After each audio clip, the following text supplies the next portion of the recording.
Si alguna vez confiaste en tu propio hijo y aún así terminaste traicionada, quédate conmigo. Esta no es solo una historia de Navidad, es una advertencia silenciosa. Lo que empezó como una cena familiar terminó revelando una verdad que casi me cuesta la libertad, y si sigues leyendo entenderás por qué callar fue mi error más grande y decidir fue mi salvación. Me llamo Elena Morales. Tengo 67 años y durante casi toda mi vida creí que el amor de una madre era suficiente para sostener a una familia entera. Crecí pensando que ceder era una forma de cuidar, que aguantar era una prueba de amor, que mientras una madre mantuviera la paz, todo lo demás se acomodaría solo. Esa noche de Navidad aprendí, de la forma más cruel y definitiva, que el amor sin respeto no protege a nadie y que el silencio puede convertirse en la herramienta más peligrosa contra una misma. La casa estaba llena, demasiado llena. El olor del pavo recién salido del horno se mezclaba con la canela del ponche y con esas risas que no nacen de la alegría, sino de la obligación. Había pasado 2 días completos preparando esa cena. Mis manos ardían por tanto picar, lavar y cocinar, pero no me importaba. Era Navidad y sobre todo era mi casa. La misma casa que compré junto a mi esposo hace más de 30 años, la que pagamos peso a peso, la que cuidé incluso después de quedarme sola. Me senté despacio en mi silla de siempre, junto a la ventana. Desde ahí podía ver el árbol del jardín, el mismo que plantamos cuando Daniel era niño, y todavía creíamos que crecer juntos significaba no separarse nunca. Mi hijo estaba al otro lado de la mesa, conversando con su esposa, Laura. Ella llevaba un vestido elegante, demasiado elegante para una cena familiar, y sonreía con la boca pero no con los ojos. Nunca lo hacía. Mamá, dijo Daniel sin mirarme, ¿no crees que estás ocupando mucho espacio? La frase cayó como una piedra. Nadie rió, nadie reaccionó. Yo levanté la vista con calma, buscándolo, pero él seguía cortando el pavo como si acabara de comentar algo trivial. Laura levantó su copa y dio un sorbo lento, observándome por encima del cristal. Solo digo, continuó, que quizás sería mejor que te sentaras en otro lugar. Para que todos estemos más cómodos. Sentí un nudo seco en el pecho. No era la primera vez que me hablaban así, pero sí la primera vez que lo hacían delante de todos. Miré alrededor de la mesa. Mis hermanos evitaron mis ojos. Mis sobrinos fingieron estar concentrados en sus teléfonos. Nadie me defendió. En ese silencio entendí algo que hasta entonces me había negado a aceptar. Yo ya no era vista como parte central de esa familia, sino como un estorbo tolerado. Estoy bien aquí, respondí con voz tranquila. Es mi lugar. Laura dejó la copa sobre la mesa con un golpe suave pero firme, calculado. Elena, dijo sonriendo, no empieces. Daniel solo quiere evitar problemas. Problemas, yo era el problema. La mujer que había criado a su hijo sola durante años, la que había sostenido esa casa cuando nadie más lo hacía, la que había preparado cada Navidad sin faltar una sola. Tragué saliva y asentí, no porque estuviera de acuerdo, sino porque todavía creía que callar mantenía la paz. La cena continuó, pero el ambiente cambió. Cada risa era forzada, cada palabra parecía ensayada. Yo comía despacio, casi sin sentir el sabor, como si mi cuerpo ya supiera que algo estaba a punto de romperse. No sabía todavía que esa incomodidad no era el final, sino apenas el comienzo. Después del postre, mientras todos hablaban en la sala, me levanté para llevar los platos a la cocina. Laura me siguió, se apoyó en el marco de la puerta con una naturalidad que no le correspondía. No deberías forzarte tanto, dijo. A tu edad estas cosas pueden ser peligrosas. Estoy bien, respondí sin mirarla. ¿Eso crees tú?, añadió. Últimamente te notamos confundida, olvidas cosas, te alteras con facilidad, no es normal, me giré de golpe, confundida. Esa palabra se me clavó. Nunca había olvidado nada importante, nunca había perdido el control, pero la forma en que lo dijo, con seguridad y calma, me hizo dudar de mí misma por un segundo. Y ese segundo fue suficiente para que entendiera lo que estaba pasando. Esa noche, cuando la casa quedó en silencio, no pude dormir. Escuché pasos arriba, voces bajas, mi nombre pronunciado como si yo no existiera. Me acerqué a la puerta sin querer espiar, pero necesitando entender. Ya está casi listo, decía Laura. Con un informe básico podemos iniciar el proceso. ¿Y si se da cuenta?, preguntó Daniel. No se va a dar cuenta, respondió ella. Siempre confía en nosotros. Regresé a la cama con el corazón acelerado. Tutela. Esa palabra apareció en mi mente con una claridad aterradora. Sabía lo que significaba, que alguien más decidiera por mí, que legalmente yo dejara de existir como persona autónoma. A la mañana siguiente, un correo del hospital confirmó lo que había escuchado. Evaluación para tutela legal, mi nombre, mi edad, mi dirección, mi hijo como solicitante principal. En ese instante entendí que no era un malentendido ni una exageración. Era un plan y llevaba tiempo en marcha. Miré el techo largo rato, no lloré, no grité, pensé. Pensé en todos los papeles que había guardado, en todo lo que había firmado sin leer por confianza, en todas las veces que me dijeron que no me preocupara. Y ahí, sentada en mi cama, entendí algo definitivo. Si no hacía nada, iba a perderlo todo. No solo la casa, no solo el dinero, sino mi voz. Esa fue la mañana en que dejé de ser la madre que calla para no incomodar y me convertí en una mujer que ya no iba a permitir que nadie decidiera por ella. La mañana después de aquella Navidad la casa amaneció en silencio, un silencio raro, tenso, como si las paredes mismas estuvieran escuchando.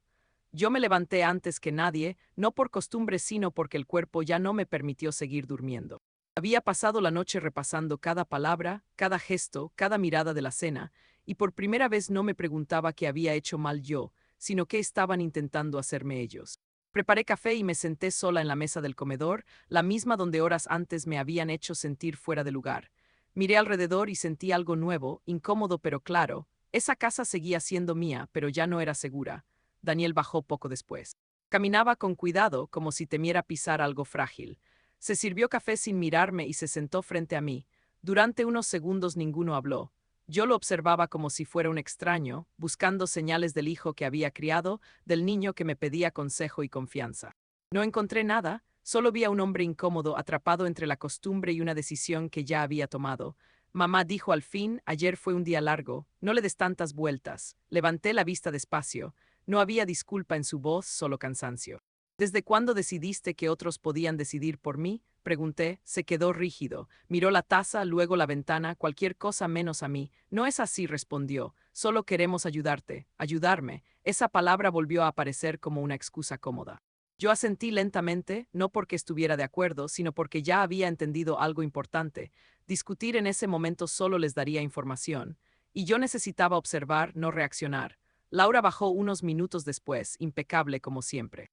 Me saludó con un beso rápido en la mejilla, demasiado rápido, como si el contacto le incomodara.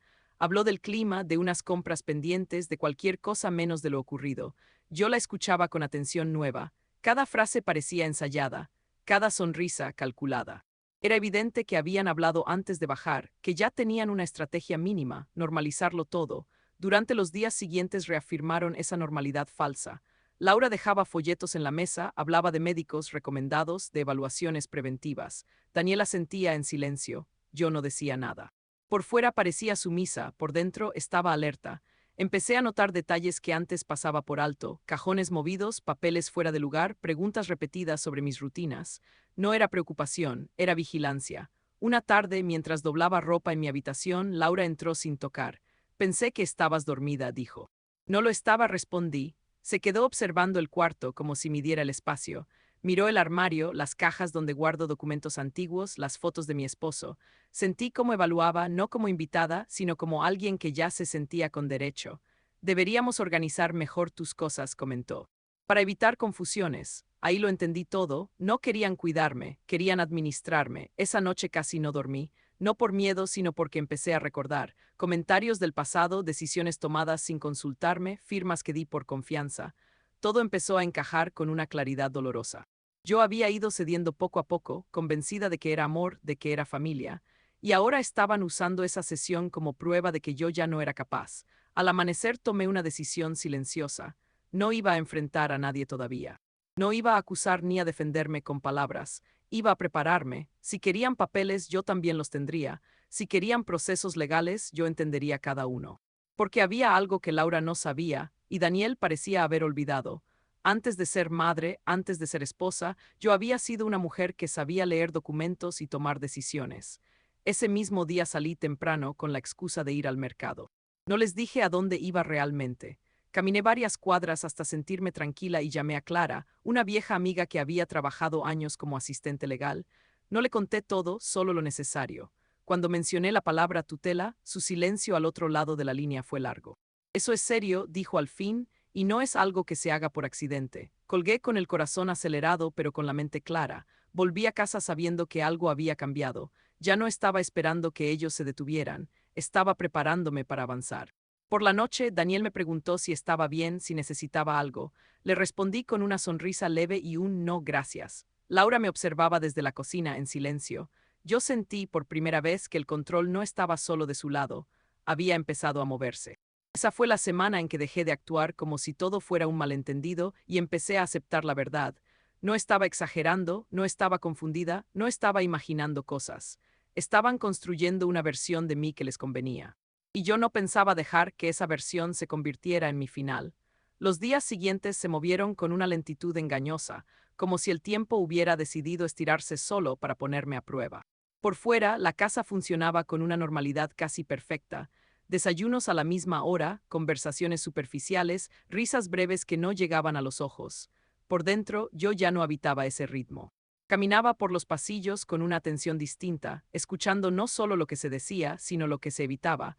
Cada silencio tenía forma, cada gesto tenía intención, y yo estaba aprendiendo a leerlos todos. Laura intensificó su papel de cuidadora preocupada. Me preguntaba varias veces al día si había tomado mis pastillas, aunque nunca había olvidado hacerlo.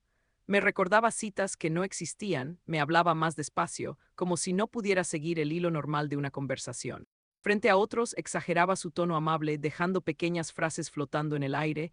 A veces se le pasan las cosas, ya sabes cómo es la edad. No eran acusaciones directas, eran semillas, y las estaba plantando con paciencia.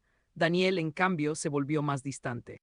No agresivo, no frío del todo, sino ausente. Evitaba quedarse a solas conmigo. Si yo entraba a una habitación, él encontraba una excusa para salir. Ese alejamiento dolía más que cualquier insulto, porque confirmaba que ya había elegido un bando. No me defendía, pero tampoco me atacaba. Simplemente dejaba que las cosas pasaran, y esa pasividad era una forma de traición silenciosa. Una tarde encontré un cajón del estudio ligeramente abierto. Nada faltaba, pero no era así como yo lo dejaba. Cerré el cajón despacio y me senté en la silla.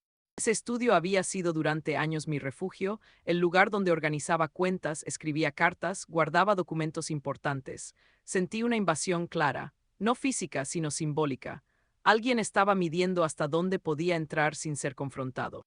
Esa noche, mientras fingía ver televisión en la sala, escuché a Laura hablar por teléfono en la cocina. No decía mi nombre, pero no hacía falta. Hablaba de plazos, de informes, de que no estaba cooperando. Daniel murmuró algo en respuesta, algo que no alcancé a distinguir, pero su tono no era de duda, era de cansancio.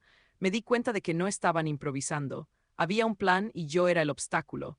Volví a mi habitación y cerré la puerta con seguro. Me senté en la cama y respiré hondo. Por primera vez en semanas sentí miedo real, pero no el miedo paralizante de antes. Era un miedo activo, de esos que te obligan a pensar. Saqué una caja vieja del fondo del armario. Dentro estaban documentos que no había revisado en años. Escrituras, contratos, estados de cuenta antiguos, copias del testamento que había firmado cuando mi esposo aún vivía. Empecé a leer con cuidado, como la mujer que fui antes de convertirme solo en madre. Mientras leía, algo se acomodó dentro de mí. Los números seguían claros, las fechas cuadraban, mi firma estaba ahí firme sin dudas, no era una mujer incapaz, nunca lo había sido, lo que sí había sido era confiada, y esa diferencia lo cambiaba todo. Al día siguiente salí temprano sin dar explicaciones. Fui a ver a Clara. Esta vez no me guardé nada. Le conté cada detalle, cada gesto, cada intento sutil de despojarme de control.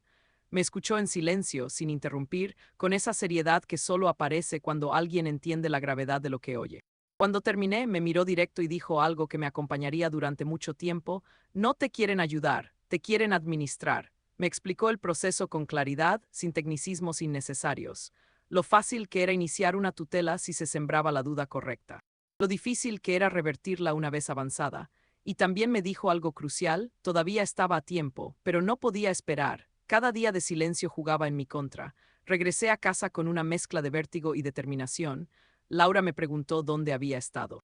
Respondí con un haciendo pendientes. No insistió, pero me observó con más atención que nunca. Daniel apenas levantó la vista cuando entré. Sentí que algo había cambiado. Ya no me veían solo como una mujer mayor confundida, sino como una variable que no controlaban del todo. Esa noche, mientras cenábamos, Laura volvió a mencionar una evaluación médica, esta vez con más firmeza. Daniel asintió. Yo levanté la vista y dije, con calma, que no iría. El silencio fue inmediato. Laura sonrió, pero sus ojos se endurecieron. Daniel apretó los labios. Nadie discutió. Pero supe en ese instante que había cruzado una línea invisible. Me acosté tarde, con la cabeza llena de planes y posibilidades. No dormí mucho, pero dormí distinto. Ya no era la mujer que esperaba que todo se resolviera solo. Era alguien que estaba reuniendo fuerzas, información y tiempo. Porque entendí algo esencial. Cuando alguien intenta arrebatarte la autonomía, no puedes seguir actuando como si fuera un malentendido familiar. Tienes que decidir si vas a reaccionar o a desaparecer, y yo ya había decidido. El intento de traer a los evaluadores fue el punto exacto en que la calma fingida se rompió por dentro, aunque por fuera todos siguieran actuando como si nada. Después de negarme a la evaluación médica, la casa entró en una fase distinta, más silenciosa y más peligrosa. Ya no había folletos visibles ni comentarios directos, pero la tensión se sentía en el aire, como electricidad acumulada antes de una tormenta. Laura dejó de sonreír tanto. Daniel dejó de preguntar cómo estaba. Ambos comenzaron a observarme con una atención nueva, más fría, como si yo fuera un expediente y no una persona. Yo seguí con mi rutina, no por costumbre, sino por estrategia. Me levantaba temprano, hacía café, regaba las plantas, salía a caminar. Cada gesto normal era una forma de demostrarme a mí misma que seguía siendo dueña de mis actos. Sin embargo, ya no dejaba nada al azar. Empecé a anotar horarios, conversaciones, pequeños detalles que antes habría ignorado. No porque quisiera vengarme, sino porque entendí que la verdad, sin registro, se diluye fácilmente cuando otros controlan la narrativa. Una tarde encontré un sobre la mesa del comedor. No estaba ahí por la mañana. Reconocí el logotipo de inmediato, una clínica privada. Lo abrí con cuidado. Era una cita formal para una evaluación cognitiva, con fecha, hora y dirección. Solicitante, familiar directo. Sentí un frío seco en el estómago, no de sorpresa, sino de confirmación. No me habían escuchado, no pensaban escucharme. El plan seguía avanzando, solo que ahora sin pedirme opinión. Dejé el sobre donde estaba y seguí con mi día como si nada. No podía mostrar reacción. Esa noche, cuando Daniel mencionó la cita con tono casual, le dije que no iba a asistir. No levanté la voz, no discutí. Solo dije que no. Laura intervino, habló de responsabilidad, de tranquilidad, de hacerlo por el bien de todos. Yo la miré y respondí con una frase simple que me salió sin esfuerzo. Mi cuerpo y mi mente no necesitaban autorización externa mientras yo siguiera decidiendo por mí misma. El silencio que siguió fue largo y espeso. No hubo réplica, pero supe que ya no estaban esperando cooperación, sino buscando otra vía. Esa noche dormí vestida, no por miedo a que me sacaran de la casa, sino porque intuía que algo estaba a punto de cambiar. Y no me equivoqué. A la mañana siguiente el timbre sonó temprano. Al abrir la puerta había dos hombres y una mujer, carpetas en mano, con esa postura que mezcla profesionalismo y distancia. Dijeron venir por la evaluación solicitada. Les respondí con calma que no habían sido autorizados a entrar. Laura apareció detrás de mí, visiblemente molesta, insistiendo en que era solo un trámite. Yo repetí que se retiraran o llamaría a la policía. Dudaron unos segundos, intercambiaron miradas y finalmente se fueron, dejando una tarjeta sobre la mesa como si fuera una advertencia. Cuando la puerta se cerró, la casa quedó en un silencio distinto. Ya no era tensión contenida, era confrontación abierta sin gritos. Daniel me miró como si ya no supiera quién era yo. Laura apretó los labios, furiosa pero controlada. Ninguno habló durante varios minutos. Yo sentí una claridad absoluta, ya no había marcha atrás. El conflicto había salido de la sombra. Esa misma tarde recibí una llamada de Clara. Me dijo que se estaban moviendo rápido y que eso significaba que el tiempo jugaba a mi favor solo si actuaba de inmediato. Me recomendó un abogado que no conocía a nadie de mi familia, alguien externo, neutral. Tomé mi bolso, guardé los documentos más importantes y salí sin avisar. No pedí permiso, no dejé nota. Por primera vez en mucho tiempo no sentí culpa por hacerlo. El despacho era sobrio, sin adornos. El abogado me escuchó sin interrumpir mientras yo relataba todo con detalle, desde la cena de Navidad hasta la visita fallida de los evaluadores. Cuando terminé, revisó los documentos con calma y me dijo algo que me sostuvo por dentro. Legalmente, yo seguía teniendo control, pero ese control podía perderse rápido si no se reforzaba. No había tiempo para dudas ni para explicaciones emocionales. Había que actuar. Firmé autorizaciones, actualicé documentos, inicié cambios que debía haber hecho años atrás. Cada firma no me pesaba, al contrario, me devolvía algo que había perdido sin darme cuenta. Salí de ahí con una sensación extraña, mezcla de cansancio y firmeza. No había ganado nada todavía, pero ya no estaba desarmada. Al regresar a casa, Daniel estaba sentado en la sala. Laura no estaba. Me preguntó dónde había estado. Le respondí con honestidad mínima, defendiendo lo mío. No discutió, no lo negó, solo bajó la mirada. En ese gesto entendí que por primera vez ya no tenía control de la situación. Y eso lo asustaba. Esa noche cerré la puerta de mi habitación con seguro y me senté en la cama, agotada pero alerta. Sabía que lo que venía no sería fácil. Habría consecuencias, intentos de presión, tal vez rupturas irreparables. Pero también sabía algo más importante. Había dejado de ser una espectadora de mi propia vida. Había elegido moverme aunque doliera, porque cuando alguien intenta quitarte la autonomía, no basta con decir que no, hay que sostener ese no con hechos. Y yo acababa de dar el primero. El día siguiente amaneció con una calma engañosa, de esas que no traen paz sino preparación. Yo ya no confundía silencio con seguridad. Mientras Laura y Daniel seguían actuando como si el intento fallido de evaluación hubiera sido solo un tropiezo, yo entendí que ese tropiezo los obligaría a moverse con más cuidado y más rapidez. Cuando alguien pierde una jugada, no abandona el tablero, cambia de estrategia. Y yo debía adelantarme. Salí temprano, antes de que despertaran. No dejé explicaciones. Fui directo al despacho del abogado con una carpeta que ya no era improvisada, sino ordenada. Documentos originales, copias certificadas, extractos bancarios, comunicaciones impresas. No había dramatismo en el proceso, solo decisiones. El abogado me explicó, con un lenguaje claro y sin tecnicismos innecesarios, que el riesgo real no era inmediato, pero sí acumulativo. Bastaban 2 o 3 incidentes mal documentados para que un juez aceptara una tutela temporal. Y una tutela temporal, en la práctica, suele volverse permanente. Ahí mismo marcamos un reloj, 72 horas. Ese era el margen para cerrar los flancos más vulnerables, no por pánico, sino por eficacia. Empezamos por el testamento. No se trataba de castigar a nadie, sino de proteger lo construido. Cambié beneficiarios, establecí condiciones claras y añadí una cláusula específica. Cualquier intento de declararme incapaz sin pruebas médicas independientes activaría la exclusión automática de beneficios. El abogado lo dijo sin rodeos, los límites funcionan cuando están escritos. Luego vino el banco. Abrí una cuenta nueva, solo a mi nombre, en una sucursal distinta a la habitual. Transferí fondos de manera ordenada, sin retiros llamativos. No dejé rastros innecesarios. Pedí estados de cuenta digitales a un correo nuevo que nadie más conocía. No era ocultamiento, era control. Aprendí que la transparencia no implica exposición. Esa misma tarde organicé la evidencia, no como quien junta recuerdos, sino como quien arma un expediente. Mensajes, correos, la cita médica no autorizada, la tarjeta dejada en la mesa, fechas y horas. Cada elemento tenía contexto y respaldo, nada de conjeturas. Nada de emociones. La verdad, cuando se documenta bien, no necesita elevar la voz. Volví a casa al atardecer. Laura hablaba por teléfono en la cocina, usando su tono más confiado, el de los planes futuros. Mencionó palabras como después, cuando se arregle y ya está casi. Daniel asentía desde la sala, convencido de que aún controlaban la narrativa. Yo los escuché sin interrumpir. No necesitaba corregirlos. El reloj corría a mi favor. Esa noche di un paso más. Cambié cerraduras del estudio y de mi habitación con una excusa simple y verificable. Instalé cámaras discretas, sin luces ni avisos, apuntando a zonas sensibles. No buscaba vigilar por desconfianza, sino prevenir por experiencia. Cuando alguien cruza límites, no basta con pedirle que no lo haga, hay que cerrar la puerta. Dormí profundamente, no por alivio, sino por enfoque.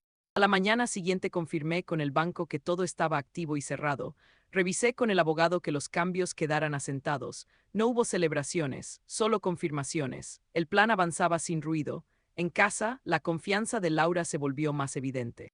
Habló de compras, de cambios en la decoración, de cuando vendamos. Daniel repetía que todo estaba bajo control. Yo asentía, no porque creyera, sino porque ya no necesitaba convencerlos de nada. El poder real no se anuncia, se ejerce. Al cumplirse el tercer día, hice el movimiento final. El que no levanta sospechas al ejecutarse, pero genera impacto después. Verifiqué el bloqueo de accesos, confirmé beneficiarios y cerré cualquier autorización previa. Salí caminando despacio, respirando hondo. No sentí triunfo, sentí calma. La calma de saber que pasara lo que pasara, ya no dependía de su buena fe. Esa tarde, mientras tomaba café, el teléfono empezó a vibrar. Una llamada, 2-5, no contesté, no por castigo, sino por claridad. Cuando alguien pierde control, llama, insiste, busca recuperar terreno. Yo dejé que el sonido hiciera su trabajo. A la noche, el contador marcaba más de 20 llamadas perdidas. Ahí supe que el golpe había sido limpio, no violento, definitivo. Cerré la libreta donde había marcado los pasos y apagué la luz. Lo que venía después ya no era planificación, era consecuencia, y por primera vez en mucho tiempo, esas consecuencias no me asustaban. La mañana siguiente no trajo gritos ni escenas, solo una tensión espesa que ya no necesitaba esconderse. Daniel fue el primero en hablar. No levantó la voz, no acusó, no preguntó qué había pasado. Preguntó algo peor, qué iba a pasar ahora. Esa pregunta marcó el quiebre definitivo, porque ya no se trataba de convencerme, sino de reaccionar ante decisiones que ya no controlaban. Laura intentó mantener la compostura, pero su cuerpo la delataba. Caminaba rápido, hablaba de más, revisaba el teléfono cada pocos minutos. Cuando alguien se cree dueño de una situación y de pronto deja de serlo, el miedo aparece disfrazado de urgencia. Yo observaba sin intervenir. Aprendí que el silencio, en el momento correcto, desarma más que cualquier discusión. Daniel se sentó frente a mí en la mesa del comedor. Tenía los hombros caídos, la mirada cansada. Dijo que todo se había malinterpretado, que solo querían ayudarme, que nadie pretendía quitarme nada. Lo escuché completo. No porque dudara, sino porque necesitaba confirmar algo, que todavía creía que el problema era de comunicación y no de decisiones. Cuando terminó, le pregunté en qué momento pensó que mi autonomía era negociable. No respondió. Ese silencio fue más honesto que cualquier disculpa. Laura intervino entonces, cambiando de tono, pasó del nerviosismo al reproche. Dijo que yo siempre la había rechazado, que nunca la acepté como parte de la familia, que todo lo que hizo fue por el bien común. Escuchar la palabra bien usada como justificación me dejó una claridad brutal. El bien no se impone, el cuidado no se fuerza. Y el amor no se construye quitándole voz a otro. Saqué los documentos y los coloqué sobre la mesa, uno por uno, sin dramatismo. No eran amenazas, eran hechos. Expliqué lo que estaba firmado, lo que ya no podía revertirse y lo que sucedería si intentaban avanzar por la vía legal sin fundamento. Mi voz no tembló, eso fue lo que más los descolocó. La mujer que esperaban ver confundida ya no estaba ahí. Daniel bajó la cabeza.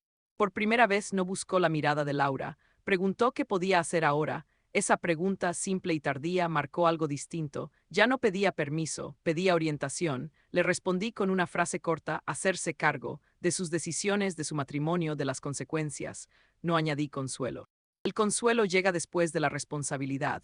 Laura entendió en ese momento que el control se había terminado. No gritó, no lloró, se quedó quieta procesando. Cuando habló, lo hizo para decir que esto no terminaría bien. Le respondí con calma que nada termina bien cuando se intenta empezar mal. No fue una frase dura, fue una frontera. Les di el plazo, les expliqué que podían llevarse y que no hubo negociación. Cuando alguien cruza demasiadas veces el mismo límite, deja de merecer excepciones. Se levantaron y fueron a empacar. Escuché cajones abrirse, pasos nerviosos, discusiones en voz baja. Me quedé en la sala, sola, sintiendo algo que no era alegría ni venganza, sino alivio. Un alivio profundo, físico, como cuando recuperas el aire después de años respirando mal. Esa noche dormí poco, pero dormí en paz. Sabía que al amanecer la casa cambiaría. Y por primera vez ese cambio no me dio miedo. Me recordó algo esencial: no estaba perdiendo una familia, estaba recuperando mi lugar. La mañana en que se fueron no hubo despedidas largas ni promesas vacías. Daniel cargó las maletas en silencio. Laura no volvió a mirar atrás. La puerta se cerró sin portazos, pero el sonido fue definitivo. Me quedé de pie en el pasillo, escuchando cómo el motor del coche se alejaba. No sentí triunfo. Sentí una calma extraña, como si la casa hubiera exhalado después de contener el aliento durante demasiado tiempo. Caminé por cada habitación despacio, no para vigilar, sino para reconocer el espacio otra vez. La sala estaba intacta. La cocina olía a café viejo. Mi habitación seguía siendo mía, con las cerraduras nuevas y el orden que yo había decidido. Abrí las ventanas y dejé entrar la luz de la mañana. Fue entonces cuando entendí que el verdadero cambio no había sido legal ni financiero, sino interno. Ya no me movía con cuidado para no incomodar. Me movía con certeza. Daniel volvió a llamar ese mismo día por la tarde. No contesté, no porque no me importara, sino porque no todo necesita una respuesta inmediata. A veces el silencio no es castigo, es espacio. Espacio para que el otro piense sin que lo guíes. Espacio para que enfrente lo que evitó durante años. Pasaron los días y la casa empezó a sentirse distinta. No más ligera, sino más honesta. Ya no había conversaciones a medias ni miradas que evaluaban. Me senté a ordenar papeles, a limpiar cajones, a decidir qué quedaba y qué se iba. Tiré cosas viejas que guardaba por costumbre, no por valor. Cada objeto que soltaba era una decisión consciente de no vivir anclada al miedo de perder. Una semana después, Daniel volvió a escribir. No pidió dinero, no habló de la casa. Dijo que estaba confundido, que había empezado terapia, que necesitaba entender cómo había llegado tan lejos sin darse cuenta. Le respondí con pocas palabras. Le dije que me alegraba que buscara ayuda y que el tiempo diría lo demás. No prometí nada. El amor no se cancela, pero la confianza se reconstruye despacio o no se reconstruye. Laura no volvió a aparecer. Su ausencia fue más clara que cualquier explicación. A veces las personas no se van porque no puedan quedarse, sino porque ya no tienen control. Y sin control no saben quiénes son. Eso ya no era mi problema. Con el paso de las semanas empecé a notar algo que no esperaba. Dormía mejor, pensaba con más claridad. mis decisiones dejaron de girar alrededor de evitar conflictos. Volví a hacer planes pequeños, cambiar una planta de lugar, pintar una pared, invitar a una amiga a tomar café sin sentir que molestaba. Recuperar la rutina fue recuperar la dignidad. Un día encontré una fotografía vieja en un cajón. Yo más joven, sonriendo frente a la misma casa. La miré largo rato, no con nostalgia, sino con reconocimiento. Esa mujer había sido fuerte, aunque no siempre lo supiera. Yo seguía siendo ella, solo que ahora lo recordaba. Daniel apareció una tarde sin avisar, tocó la puerta y esperó. Lo dejé entrar. Se sentó en la sala, nervioso, como alguien que no sabe si merece estar ahí. Habló poco, escuchó más, no me pidió perdón otra vez. Me dijo que entendía por primera vez que amar no da derecho a decidir por el otro. No respondí enseguida. Algunas frases necesitan asentarse. Cuando se fue no sentí retroceso ni avance, sentí proceso, y eso era suficiente por ahora. Esa noche cené sola, con música baja y una luz suave. No me sentí sola, me sentí completa. Entendí que perder el control sobre otros fue el precio que tuve que pagar para recuperar el control sobre mí misma. Y ese intercambio, aunque doloroso, había valido la pena. Si alguna vez pensaste que el final de una traición llega cuando firmas papeles, quédate conmigo. Suscríbete y sigue leyendo, porque lo que pasó después no fue un cierre, fue la prueba definitiva. Esa noche, cuando Rodrigo y Valeria se encerraron por fin en su cuarto a hablar, yo no sentí victoria. Sentí un cansancio limpio, como si mi cuerpo por fin dejara de sostener una mentira ajena. Me quedé en la sala con la luz baja, escuchando el tic-tac del reloj y el zumbido del refrigerador. Por primera vez en meses, el silencio no me humillaba, me servía. El teléfono vibraba de vez en cuando sobre la mesa. Mensajes largos, llamadas perdidas, preguntas urgentes. No contesté, no por castigo, sino por claridad. La conversación real ya había ocurrido en el banco, en las firmas, en la cerradura nueva de mi puerta. Lo que intentaron quitarme no se devolvía con disculpas, se protegía con hechos. Al amanecer abrí ventanas, hice café y me senté junto a la ventana. El aire frío entró como una bofetada que despierta. Arriba se oían cajones, pasos, un arrastre de maletas. La prisa es el idioma de quien pierde el control. Rodrigo bajó primero, traía la cara hinchada de no dormir y evitó mirarme como si mis ojos fueran un espejo que no quería. Se quedó de pie en la cocina sin saber dónde poner las manos. Mamá, dijo al fin. ¿De verdad vas a hacer esto? Lo miré con calma. Ya lo hice, Daniel, lo que viene ahora es tu parte.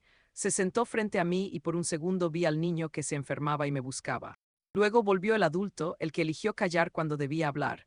Valeria no es así todo el tiempo, murmuró. No me hables de ella, le corté sin gritar. Háblame de ti. ¿En qué momento decidiste que yo debía vivir con miedo en mi casa para que tú no tuvieras que elegir? Rodrigo bajó la mirada. No quería pelear, confesó. Entonces elegiste que pelearan conmigo, respondí. Alguien siempre paga el precio de la paz falsa. No tuvo cómo sostenerlo. Se levantó y se fue al baño, cerrando la puerta con fuerza. Yo seguí bebiendo mi café despacio. No estaba disfrutando esto. Estaba sosteniendo un límite. Más tarde bajó Valeria.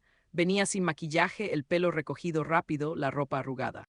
Se detuvo en la entrada como si mi cocina fuera ya territorio discutido. Así que ya te crees muy lista, soltó intentando sonar firme. Me creí confiada demasiado tiempo, le contesté. Eso sí, se rió, pero la risa le salió corta. No vas a poder con esto sola. Daniel es tu hijo, la familia es la familia. La familia no es coartada, dije, y un hijo no es permiso para faltarme el respeto. Valeria dio un paso hacia mí. Vi el mismo impulso de aquella Navidad, imponerse con el cuerpo cuando las palabras fallan. Pero esta vez no encontró miedo.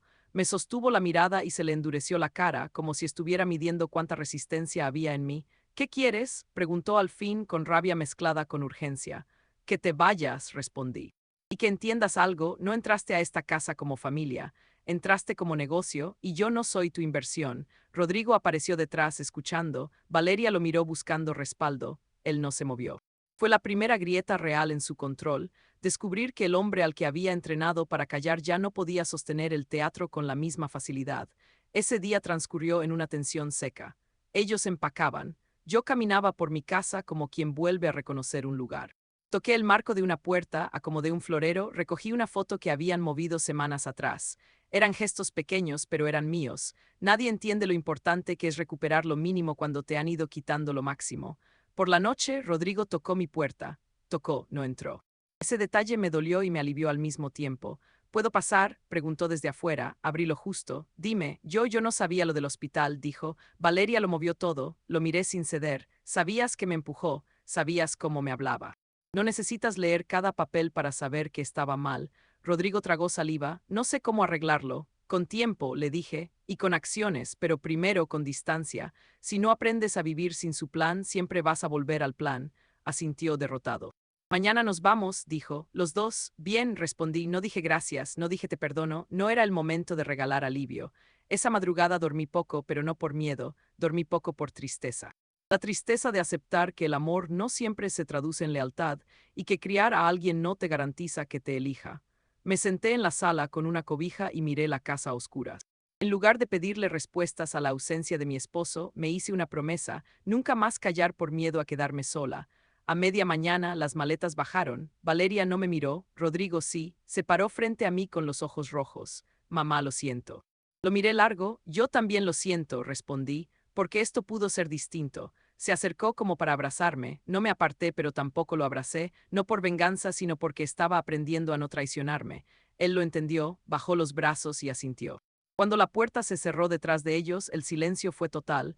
Me acerqué a la ventana y vi el coche alejarse. No sentí euforia, sentí espacio, un espacio nuevo en el pecho, como si por fin hubiera aire. Volví a la cocina, lavé mi taza y la dejé en su lugar. Después abrí mi libreta y escribí una sola línea. Hoy recuperé mi casa, mañana empiezo a recuperarme yo. Si esta historia te removió algo, quédate. Porque la parte más difícil no es sacar a alguien de tu casa, es sacar el miedo de tu vida.